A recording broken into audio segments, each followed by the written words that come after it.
Autophagy, a hot topic in our longevity community, and for a good reason. This mechanism can not only help you to stay young, but it will protect you from losing your memory with age and even developing Alzheimer's later in life. As a member of our longevity community, you probably know that fasting is another strategy to activate autophagy. What's the difference in the activation of autophagy between exercise to fasting? Can you just choose one of them? You'll discover that today. Now, let's start. Welcome to the Wellness Messiah podcast. I'm your host, Rimon.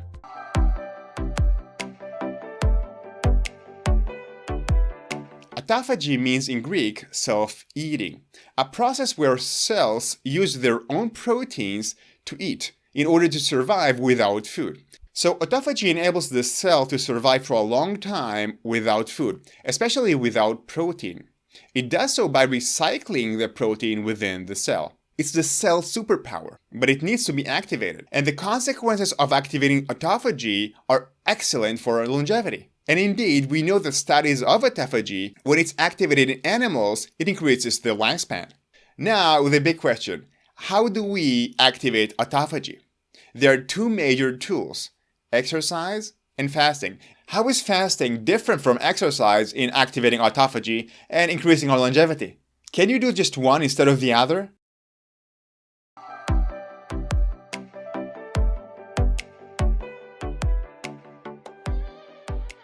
Fasting. The question about fasting is, if you exercise, does fasting still help you? Because you're already activating autophagy. What's the difference between these two? So here's the difference. Fasting is truly a different tool because it leads to a whole body autophagy. While hypoxia and muscle damage created by exercise are local, fasting is a global phenomenon because you starve the entire body of nutrient. So you are likely to have an active autophagy in all organs, especially the brain. Let me explain that in different words. Whereas exercise activates autophagy through muscle damage and hypoxia in targeted muscles and the cardiovascular system, fasting, on the other hand, activates a whole body autophagy through nutrient deprivation. So the impact and the mechanism here is a bit different. And what I really like about fasting is that, unlike intense exercise, it doesn't cause damage. It reduces metabolism turnover, meaning it actually reduces damage. So if you've been fasting, you know that your temperature is going down. This suggests a lower metabolism, less damage creating by metabolism, and this also is very good for our longevity. So fasting both reduces damage and also increases the repair of this damage by activating autophagy. This is fantastic for our longevity.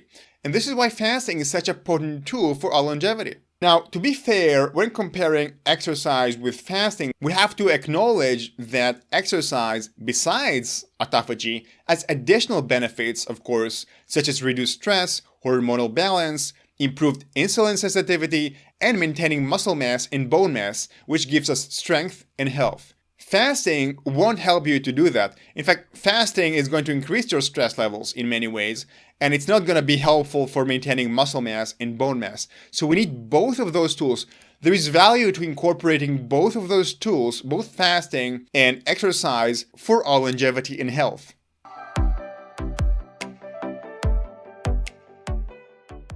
This is a question from Ed White.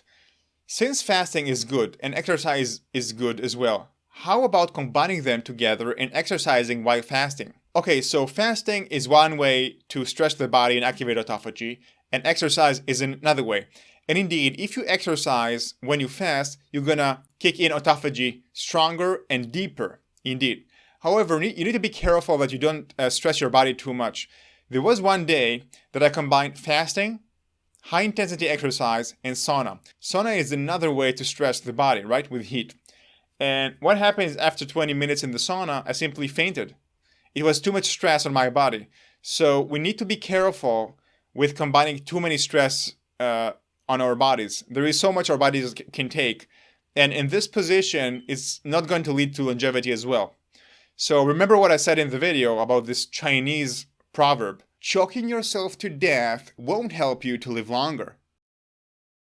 So we need to see how our body feels when we use multiple stressors. But the idea of using fasting and exercise could enhance autophagy, but I don't want to say anything that is going to hurt you. So please consult your doctor and listen to your body with everything that you said. Is your personal choice. And I'm never again is going to combine fasting, sauna, and high intensity training the same day.